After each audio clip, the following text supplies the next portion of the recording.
بغیر نماز کے انسان کی زندگی کے اندر پریشانی ٹینشن کے سوا اور کچھ بھی نہیں ہے۔ اپنی نماز میں الفت پیدا کرو، اپنی نماز میں خشوع اور خضوع پیدا کرو، گڑ گڑا کر رب کے حضور سجدہ کرو۔ لیکن ایک بندہ کہتا ہے کہ حضور میں نماز پڑھتا ہوں لیکن میری نماز میں سرور نہیں ہوتا۔ ایک بندہ کہتا ہے کہ نماز پڑھتا ہوں، نماز میں سرور نہیں ملتا۔ پھر شیطان اس کو کہتا ہے یار ایسی نماز کا کیا فائدہ ہے؟ پھر وہ بھی کہنے پر مجبور ہو جاتا ہے ایسی نماز کا کیا فائدہ ہے؟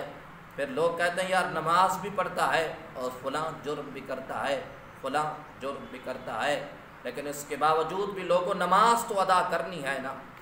محدث کچوچوی علیہ رحمہ کی بارگاہ کے اندر آپ کا ایک مرید حاضر ہوا، عرض کی حضور نماز پڑھتا ہوں لیکن نماز میں سرور نہیں ملتا۔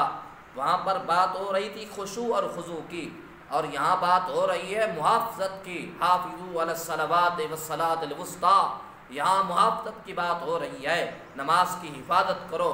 تو محدث کچوچوی علیہ رحمہ کی بارگاہ کے اندر آپ کا مرید حاضر ہوا، عرض کرتا ہے حضور نماز ادا کرتا ہوں لیکن میری نماز میں سرور نہیں ہوتا، الفت نہیں ہوتی، حضور نماز کے اندر خشوع اور خضوع نہیں ہوتی۔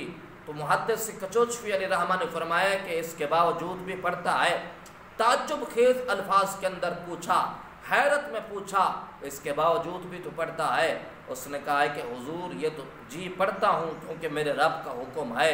تو محدث کچوچوی علیہ رحمہ جھوم اٹھے، واہ واہ تو خشوع کے لیے نہیں پڑھتا، تو الفت کے لیے نہیں پڑھتا، تو مزے کے لیے نہیں پڑھتا، تو رب کا بندہ ہو کر پڑھتا ہے، تو رب کے حکم پر پڑھتا ہے۔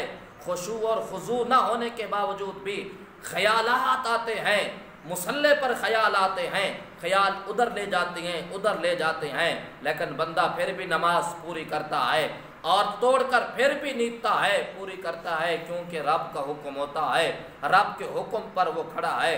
تو میرے کریم آقا کے غلام اولئک هم الوارثون، یہی وہ لوگ ہیں جو وارث ہیں۔ کس چیز کے وارث ہیں؟ دنیا کے وارث ہیں، پراپرٹی کے بینک بیلنس رقبے کے مالک ہیں نہیں۔ الذین یرثون الفردوس هم فیہا خالدون، یہ لوگ جنت فردوس کے مالک ہیں جس میں وہ ہمیشہ رہنے والے ہیں۔ تو میرے کریم آقا صلی اللہ تعالیٰ علیہ وسلم کے غلاموں، رب ذوالجلال بروز قیامت اپنی مخلوق سے پوچھے گا، جنتیوں سے پوچھے گا، اردیتو، اے اہل جنت کیا تم راضی ہو؟ اہل جنت عرض کریں کہ مولا اس کے سوا ہمیں کیا چاہیے، ہم تو اس کے قابل بھی نہیں تھے، مولا ہم تیری رضا پر راضی ہیں۔ تو میرے کریم آقا صلی اللہ تعالیٰ علیہ وسلم کے غلاموں، نبی علیہ الصلوۃ والسلام کا جو آخری امتی ہوگا اس کو جنت کتنی ملے گی، اس کو جنت کے اندر کتنا حصہ ملے گا؟ تو میرے کریم آقا صلی اللہ تعالیٰ علیہ وسلم کے غلاموں، بخاری شریف کے اندر اس کا تذکرہ ملتا ہے۔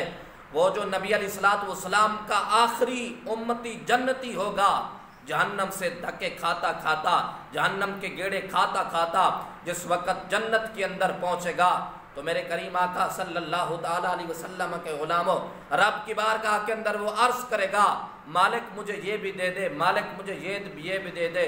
تو رب ذوالجلال ارشاد فرمائے گا لاکا ما تمنیتا، جو جی چاہتا ہے، جو تو کرتا ہے تو مالک بن جا۔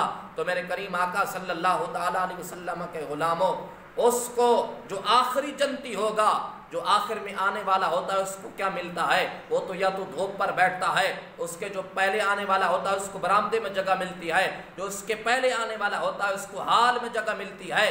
دیکھیں رب کا قانون، دیکھیں لاکا ما تمنیتا، اللہ رب العزت نے ارشاد فرمایا کہ بخاری شریف کے اندر حدیث ہے، تو اس کو 10 گنا دنیا سے بڑھ کر جنت ملے گی۔ اور بر اعظم کے اندر دیکھ لو دنیا کتنی ہے، اور یہ تو آخر میں آنے والے جنتی کا یہ حال ہے کہ اس کو دنیا سے 10 گنا جنت کی جاگیر زیادہ ملے گی۔ تو پھر سوچیں کہ بلال حبشی کی جاگیر کیا کیا عالم ہوگا، حضرت ابوبکر صدیق کی جنت کی جاگیر کا کیا عالم ہوگا، حضرت عثمان، حضرت علی، حضرت طلحہ، حضرت عمر فاروق رضی اللہ تعالی عنہ کی جنت کی جاگیر کا کیا عالم ہوگا۔ یہ تو شان ہے خدمت گاروں کی، سردار کا عالم کیا ہوگا۔